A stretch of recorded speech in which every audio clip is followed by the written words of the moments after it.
Well, hello everyone. My name is Luis Báez Black. I'm Puerto Rican, born and raised. I've always loved Santurce. I was born in Santurce. My kids were born in Santurce. My wife moved to Puerto Rico to live with me in Santurce.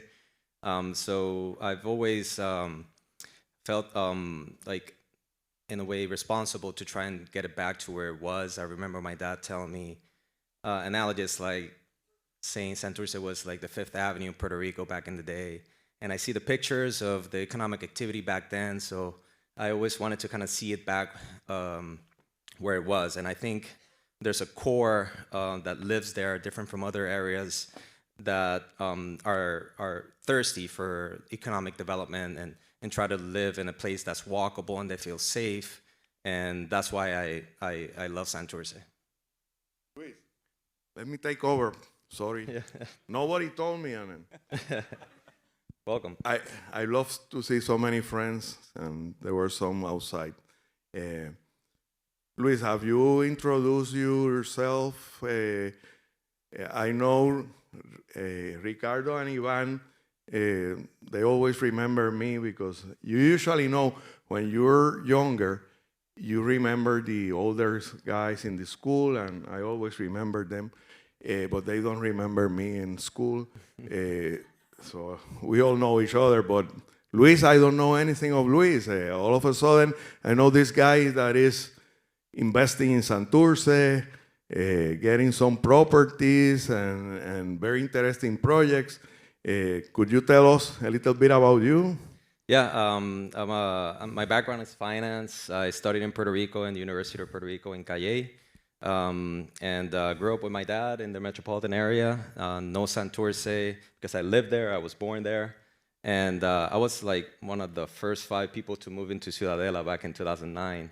So I've kind of seen Santurce develop in different stages. And again, as I mentioned, I've heard my dad's stories about what Santurce was back in the day. There was a theater in every corner, and I just want to see it back again and want to be helping that objective. But you have been in Puerto Rico all the time, or you spent some time in New York or outside of Puerto Rico? I live in Washington, D.C. for 5 years. I have a technology company, so I wanted to export services from Puerto Rico into the federal government.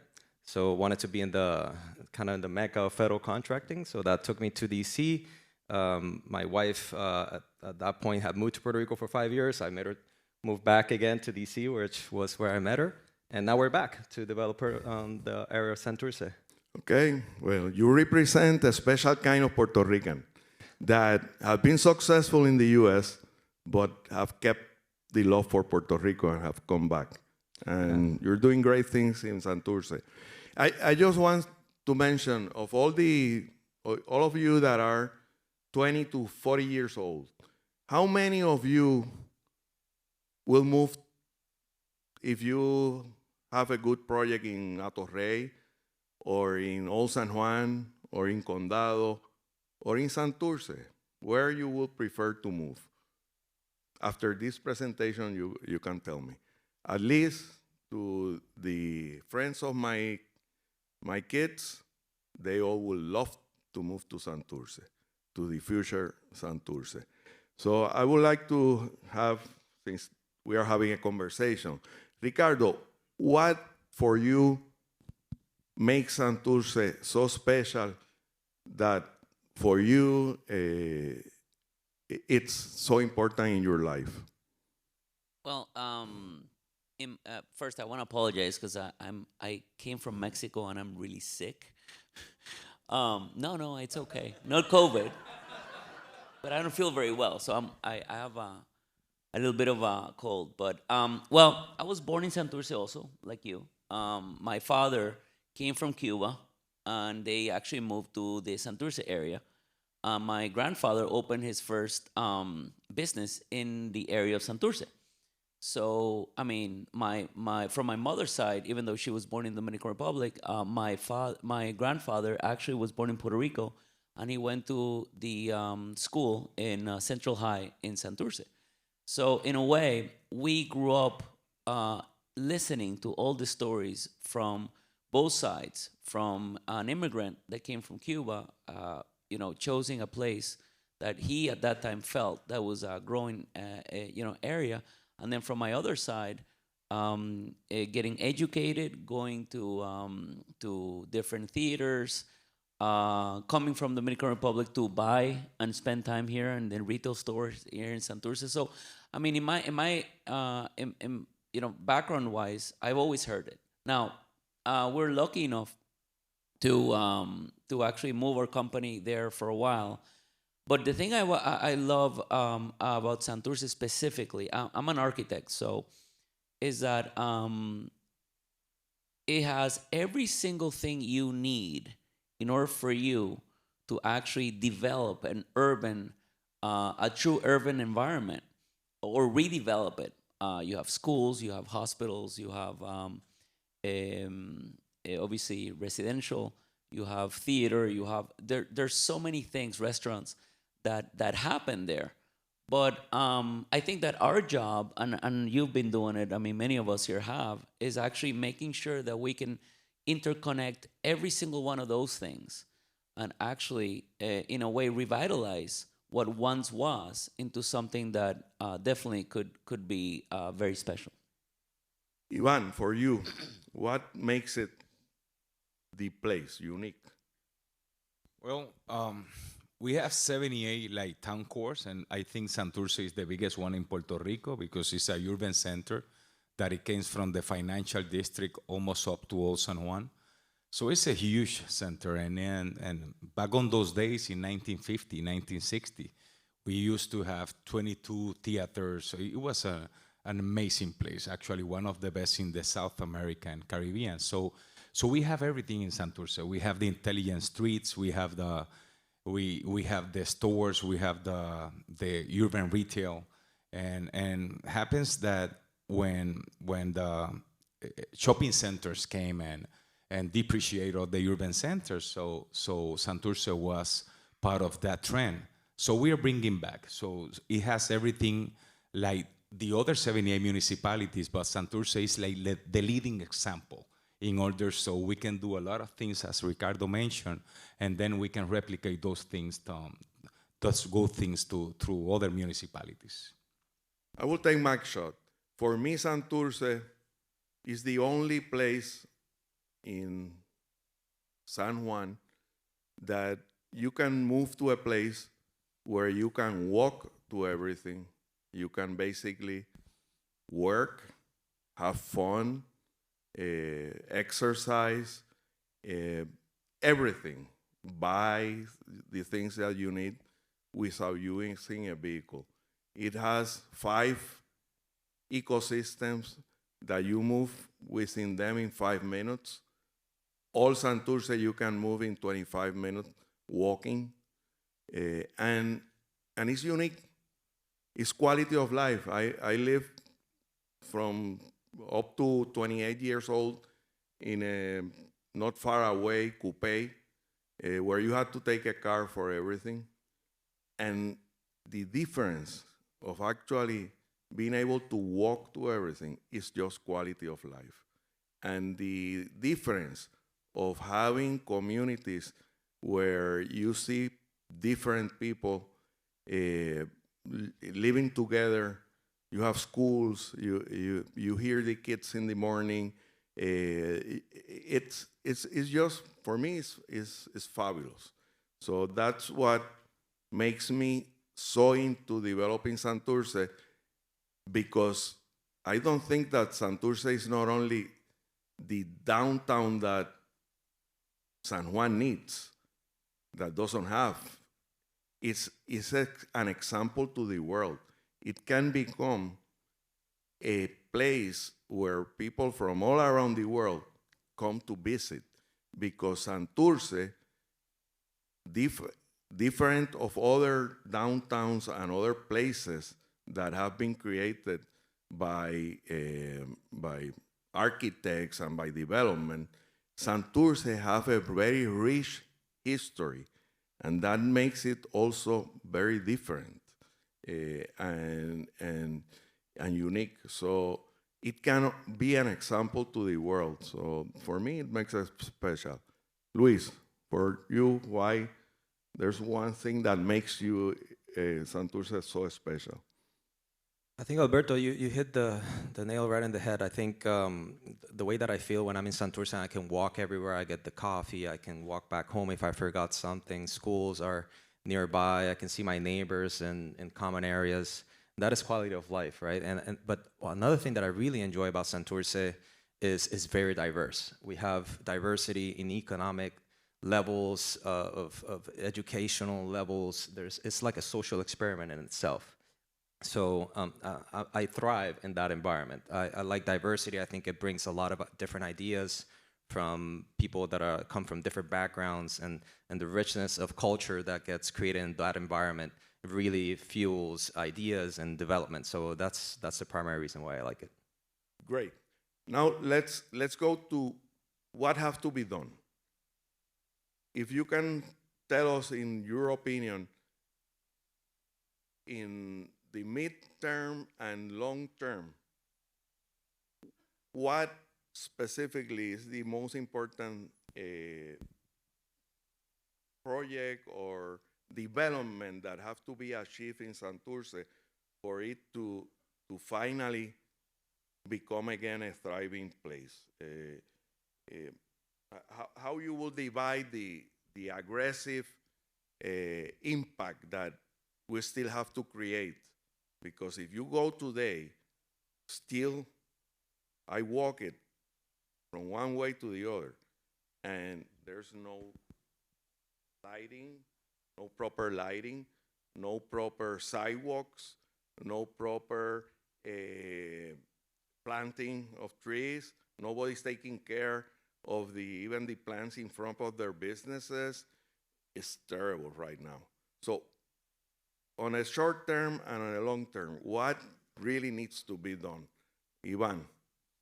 Well, on a short term, like many other countries in Europe, Santurce used to have in 1980s probably around 200 people living. Now we are less than 80,000 people. So we used to have the infrastructure, but we have to repair the infrastructure. And for example, we have been working in La Serra, which is the district of Santurce, for probably 7 years. And in the short term, we have to work with the subground. We have to work with the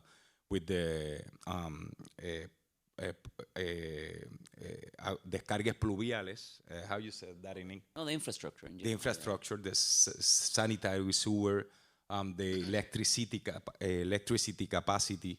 Because, for example, if we bring another family to some places, one family or one restaurant, we will be flooded. We will be a backdrop with the sanitary sewer. So it has to be done in order to develop a new city. In order to get a proper rehabilitation, we have to work with the infrastructure.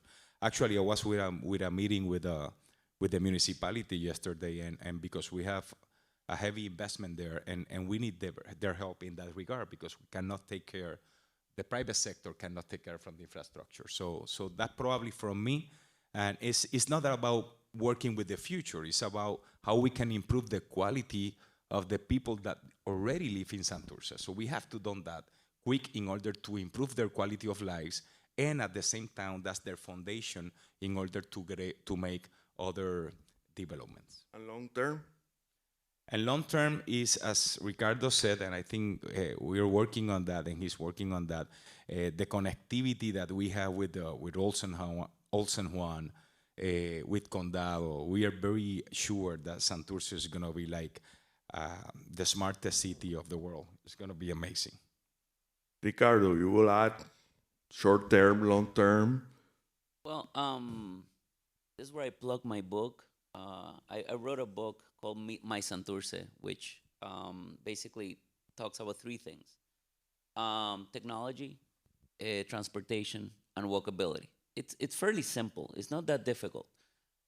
Transportation, actually Santurce is one of the only linear cities in the world. Most cities are radial. This is actually linear. And the reason, many of you know, is because of transportation. And to this day, we keep calling different areas stops, even though we haven't had a trolley for over 50 years. So I would say that transportation is very important in connection to walkability, because you can walk, but you also need to have the transportation to actually go longer than 20, 25 minutes. Now, some of the things you could do fairly quickly. Number one is actually, removing a single, one-way streets. Streets needs to be two ways. There's a very good study that explains that retail cannot survive if you have vehicles going only once. If not, you're going to have to go around all the way in order to actually see them again. So in a way, what has damaged Santurce are things that we've done in the last 50 years. But Santurce originally was actually a two-way street, specifically areas like Fernández Junco and Ponce de León. I'm also mentioned technology. There's very simple things we've seen that are happening all over the world with technology that you could actually simplify mechanisms. If let's assume that you cannot get the government to do their job, you could also do a PPP, and then you could actually have companies come in, and then they actually will be able to put in some of the technology equipment, and then actually charge a minimum amount actually to improve the connectivity. And then, of course, the walkability. You cannot walk in an area unless you have clear streets. And I know I'm going to say something that's actually maybe oxymoron here, but the fact that you have traditionally people assume that if you have more roads, there's going to be less traffic. It actually is exactly the opposite. If you have more roads, you're going to have more traffic. What happens is that if you have a street like Fernández Juncos, for example, and then you make it a two-way street, you take away that bus exclusive line that's there. That, by the way, buses are not always there. So now you have a whole road that's not used every single time. And then you start adding more parallel parking and adding larger, you're actually making spaces on in front of the restaurants larger, so you could actually just come out of the restaurants and have things happening on the outside, and then having parallel parking. Those things are fairly simple, and those are things that are happening all over the U.S. right now in small towns, just to improve the three things that I talked about, which is technology, transportation, and of course walkability. Very good. Luis, will you add something to the?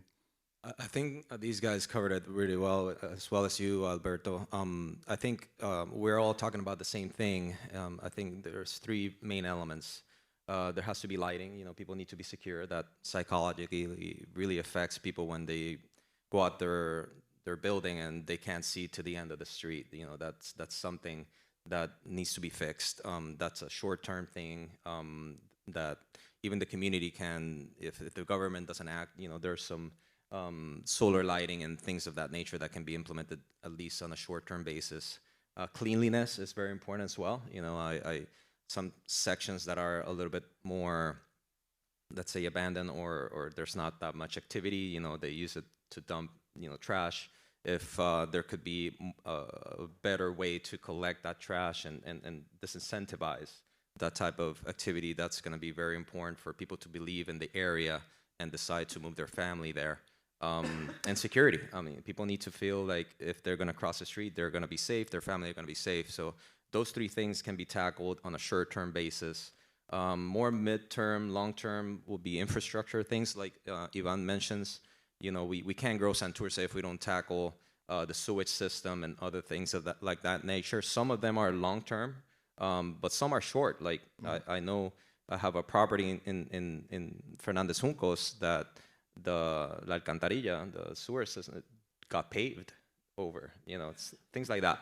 So that's pretty simple to fix. So I think it's, but in general, it's putting everything into action and building a community that feels that they're not just doing it for themselves, but for their family and their neighbors. I think that's going to be key, and making everyone feel like Santurce is part of their life and they want to help. Okay, but let's put a little fun on this. What happens that we don't move? These are simple things that we are discussing, but they just don't happen. What happens? What can we do, or what is not being done? Where is the problem? Someone takes a shot? I'll take it. I mean, I think it's a combination of things. I think that normally when you have great ideas, but you don't necessarily have the understanding of how to finance it, it scares politicians. So the way we've done it is that we don't ask them, just explain how to do it. I think Iván and I were talking before today. He had a meeting with a municipality yesterday. And what we did is that we went to the mayor's office. We designed everything for free. I mean, I happen to be an architect, so that's fairly easy. And we presented a project and said, this is what needs to happen. This is how expensive it's going to be. These are the funds that are available. And this is the mechanism in order for you to finance it and then actually get your money back within 10 years. Well, that was, honestly, it was fairly easy. Of course, I'm not talking about the whole Santurce, but certain areas of Santurce. Also, so when you, what I found is that when you come in and say, hey, this has to get done, but you don't necessarily do it for them in a way. It's like guys, when you go to and talk to a legislator and you want to create a legislation, draft it yourself. Create it yourself. Bring it to a legislator, draft it for them, and then they could just erase your name and put their own. Who cares? So that's the way we are actually, and you know this, Iván knows this, we are actively doing it in a way that that it could be financed. We submitted a project through the CDBGDR mid funding, in which it absolutely can get done in a certain amount of money, in a certain amount of time, and with a certain amount of money. Now is a lot easier. Let me be frank, because of the fact that we do have some federal funds that can actually be justified for public use.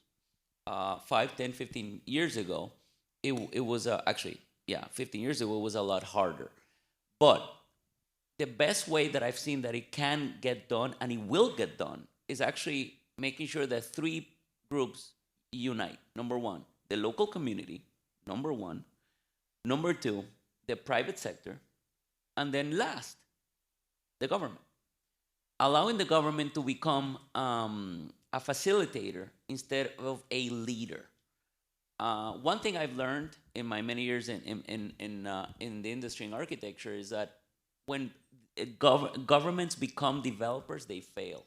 And you know why? Because they only think about short term. They only develop something, but they never consider the financing of maintenance. That's why they all fall apart. When you bring the private sector and you bring the community, which the community is emotionally engaged, they'll take care of it. And I think you mentioned it before. I mean, it's the broken glass syndrome. If no one fixes it, people are not going to fix it. But the community has to lead it. The private sector has to finance it, and the government has to enable it. I think that's a good perspective.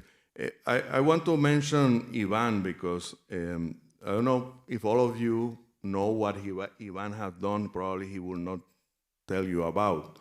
But Iván has been the engine behind all that has happened in Calle Serra. And there's a festival that is called Santurce Slay. When I was secretary, I told my staff, look, I want to give money to this Santurce Slay festival. And they came back, no, they don't want money. They don't want the government to be involved. So that's the first time I began to observe what was going on in Serra Street. But it has taken a long time for Iván because they have done it themselves, step by step. It's amazing what is going on there. My concern is that we cannot wait 30 more years to have initiatives. That's a unique initiative, what Iván has done there. But he has done it himself. The government have not intervened there.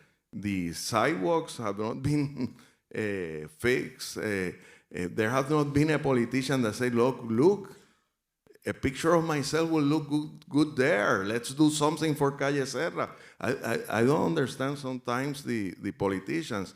So that gets me to the point. I think the private sector, as you say, have to lead, but have to lead and get the government engaged. Because in Santurce, what goes on is that the central government says that that's the responsibility of the municipality. The municipality says that that's the central government, and both end up saying that they don't have a budget. So there has to be a convergence, like you said, of the three groups. For me, that's one of the big problems. Iván, can you comment on what you have done, what you have seen? You have really touched the ground there. You have touched the community. Yes. If you want to go to the best hidden bars, I'm the guy. No, mira, it has an amazing journey. We have been 7 years. Actually, from the get-go, we create a vision and a mission, and we create a culture program.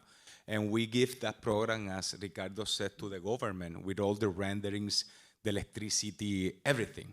7 years ago, okay? From that time and now, we have created over 1,000 new employments, 32 new commercial spaces, probably over 20 restaurants, 3 art galleries, pharmacies, a lot of dispensary, et cetera.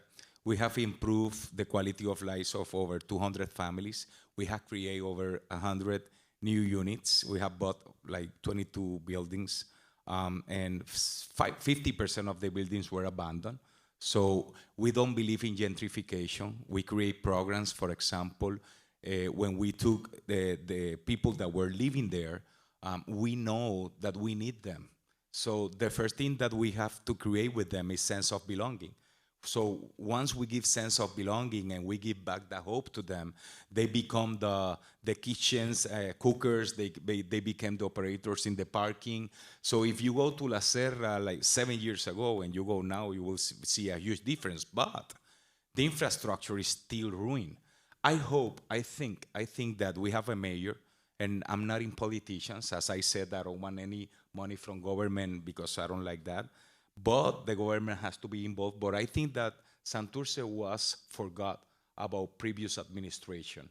And I have the hope that this mayor, he's really engaged in promoting new economic development. And let me tell you something that is true. Like 2 years ago, La Serra was the first project that was put on their hands for CBDG funds.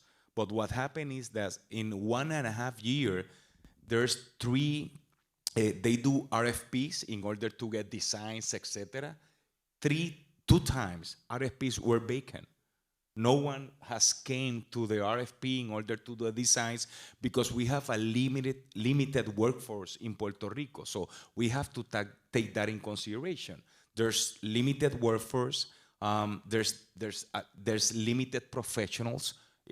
So the private sector has to do it almost by their own. Actually, if in the next 6 months we don't receive help, even though it's there in the sidewalks, we will do it ourselves. We cannot wait more because we have a lot of invested there. We have a promise with the community, and one thing that help us in order to finish this sentence is that what we do in order to not gentrify, we make 10-year contracts with the people that are living there.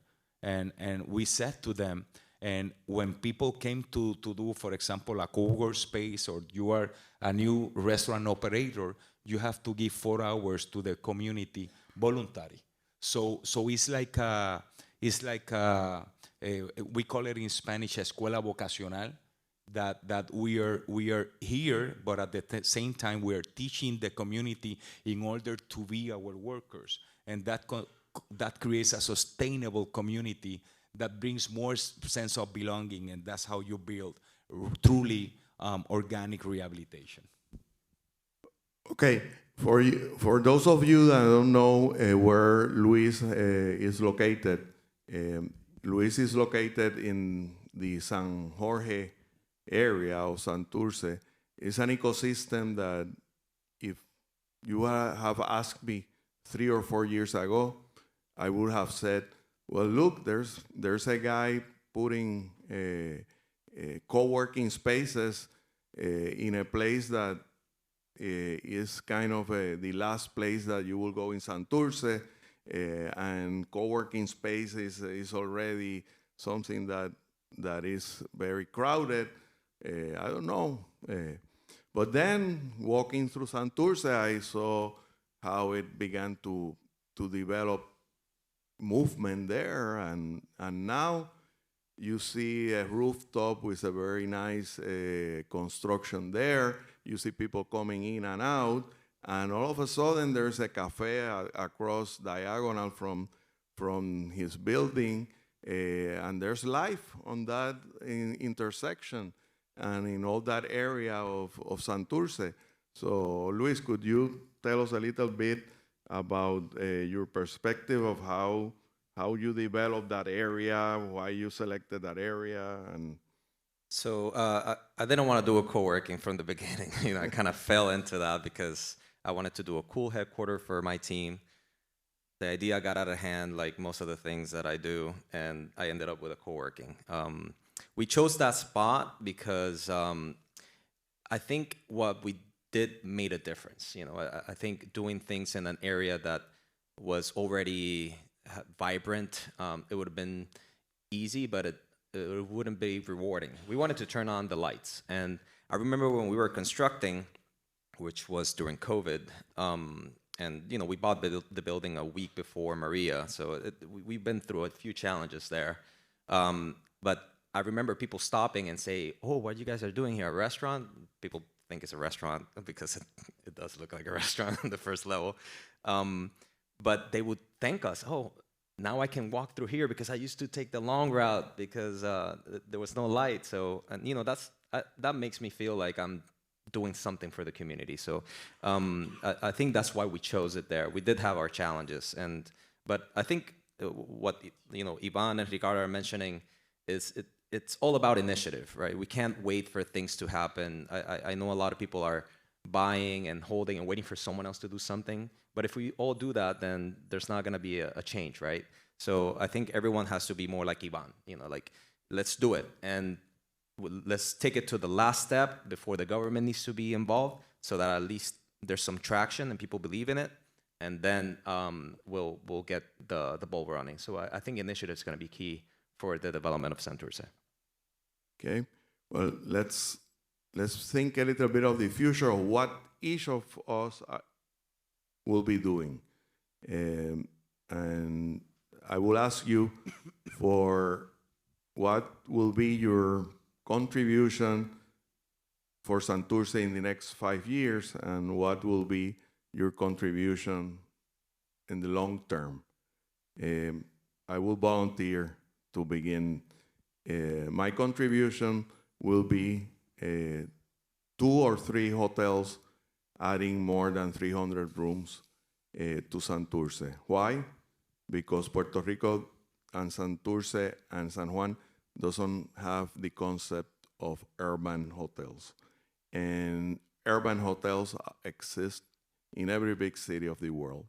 And Santurce is poised to have very vibrant urban hotels. And when you add up nightlife and regular, constant people walking during the night, you create an additional element to that community. So I am very convinced that will round up the characteristics of the Santurce community. So that will be my contribution in the next 5 years. Together with my partner, Juan Carlos Suarez, we are very enthused with our projects. In the long term, what I will do, I will promote Santurce to be the 15-minute walk in city that everybody talks in textbooks around the world, but nobody still have been able to really come out with a showcase. Santurce will be that showcase, and people from around the world will come to see what we have done in Santurce. That will be my long-term contribution. Ricardo, take a shot of the 5 years, what you will do for Santurce and in long term. Well, there are a couple things that we're already doing, as you know. There's a property that's actually right in front of Puerto Rico Memorial that I think that by mid next year, we're going to begin building 224 affordable housing units with retail in the first floor. We already won the RFP already, and we already, that's actually affordable housing, but it's specifically mixed income housing, which is a combination between 4% bonds,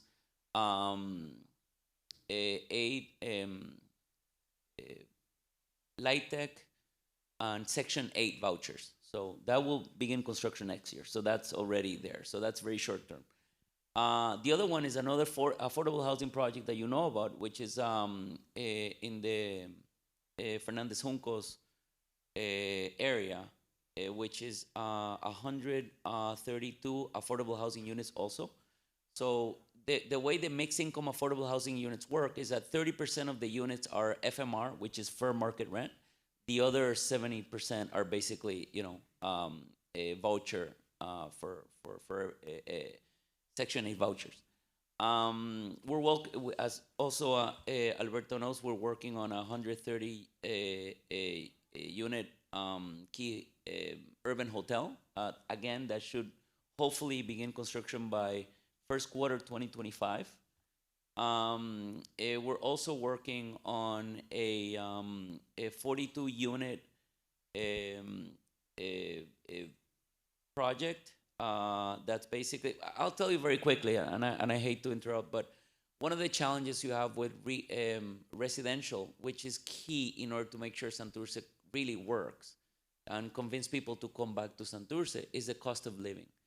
Because every time you develop a new project, specifically if it's not a rental project with affordable housing or some federal funding help, the cost of living is very high. So, and we're very concerned, like you are, about gentrification. So that's why we focus a lot of our energy in affordable housing, but at the same time, the 42 units that I'm telling you about, if you don't have any like law 212 that already doesn't exist anymore, the cost of construction per square foot is approximately $400. So if you have 1,000 square feet, that's $400,000 only for hard costs. So you're going to have to sell for $550,000. Who's going to buy it? Well, not people that live in Santurce, so it creates gentrification. So trying to have a balance between rental that could be affordable and then also have units that could be actually bought and rented, I would say that's the biggest challenge. But for me, even though I've mentioned the projects we are already working on long term, what will bring those numbers down is having a lot of inventory. Again, it's a little bit of an oxymoron, but the more inventory we have, obviously, the units are going to come down in price and volume. And that's what Santurce, in my opinion, needs. If you don't bring people back in to live, you're gonna have great difficulty actually having that lifestyle that we all love. People coming down, working, living, and playing in the same neighborhoods. Thank you, Iván. Your So, short-term and long-term contributions. yes, we want to finish the district art of La Serra, which includes a museum, the first salsa museum y de la música puertorriqueña. We are adopting Parque Joar, so we believe in green areas. We are doing so we think it's going to be done probably in the next 2 to 3 years. It's going to be the new Wynwood, but without gentrifications, because as I said, 50% of the properties were vacant. That's where we are monetizing the properties. Parada 18, where our headquarters are, near Walmart and Walgreens, we are creating a green area like Lote 23, but it's going to be Mercado 18. So with that, I think that we have a lot of in hands. In the long run, we are replicating that model in other municipalities. So we just started in Caguas, Paseo Gautier, and in Guayama, the town core.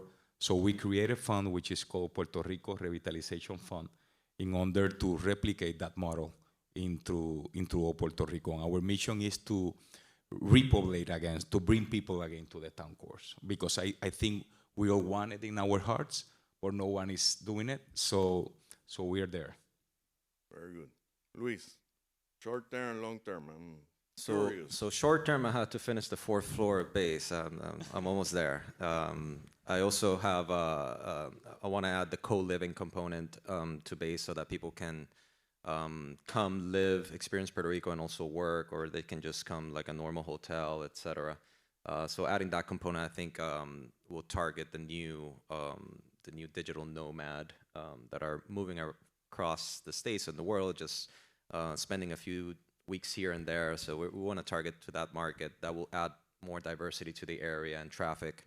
Long term, I want to help other entrepreneurs, young urban professionals, to fulfill their dreams. I remember when I started in this world of real estate, it was very hard. You know, and the capital requirements, the lack of knowledge, the learning curve. It's pretty steep, especially in a place where a lot unwritten rules are in play. So I wanna help other entrepreneurs, Puerto Rican entrepreneurs, to build their business in Santurce area, so that we can turn on the lights, not just around where I am, but other areas in Santurce that are still have a lot of potential and nobody's looking at them. And that's more of a longer term goal. Very good. One last, we're almost over our time, but we all agree that the private sector should lead and is leading. What everyone here should tell the politicians to help? In what? What message we all have to give the politicians about Santurce? I will start. I think that Ricardo says something very clearly, and is that if mayors understand that they're facilitators and not developers, they're administrators, and they facilitate economic development, they don't compete with the private sector, we will have everything. But there's a fine line there that they have to understand and get it. If we can overpass that, I think the private sector will be more involved. So we have to lead, they have to facilitate. I will take one shot. I will tell them they have to really enforce the law of expropriating abandoned properties. I think that Santurce has 2 or 3 individuals that I think that have lost their mind, and they have buildings that they're just there and should be developed. And that's something that I cannot understand, why the system have not expropriated them and put it to be productive. There are buildings that are not productive, not for the government, not for anyone. So that's my shot. I agree. I think there's not a disincentive for the lack of development, and that needs to change. Right now, living in DC, for example, for 5 years, I noticed that things were kept well, and if not, you pay a high tax, right? Like, and so there's a disincentive for not having it productive. And I think it's a beautiful law if it can be developed. And right now, I know there's some initiatives, but it doesn't have teeth, right? There has to be some success stories where something that wasn't productive got into production just because of that. So I totally agree. I think that's the one very important thing. And also with Iván, you know, the infrastructure needs to change. Turn on the lights. And that's going to make a huge difference. People walking between my building and Ciudadela, some people don't even subscribe because they need to walk those 2 blocks. That's a big deal. And I'm not the only one being affected. There's restaurants around my place that also are affected by that. You know, it's the same criteria. So I think those two things are very important. I would say that there's a disconnect between public policy and the reality. I'll tell you very quickly. The public policy says that you wanna develop the urban core, right? Casco urbano. But the cost of developing projects in an urban setting is approximately the government costs, not the development costs, the government costs for urban development in Puerto Rico, specifically in the area of Santurce, Rio Piedras, is approximately 28% government cost. If you decide to develop in a mountain in the middle of nowhere, it's 12%. So the public policy says that you're against urban sprawl, but the numbers do not align. So what I would tell the politician is, I don't want incentives. I just want you to take those 28% and don't charge me a dime. I don't want your money. I just don't want to be charged for 5 years. And automatically, if I'm going to make 2-3%, I'm going to make 20%. And I'm telling you that a lot of people are going to start looking at urban developments and actually do it from a private sector, never ignoring the communities, by the way, and that will be successful. Very good. Let's do it. Thank you. Thank you.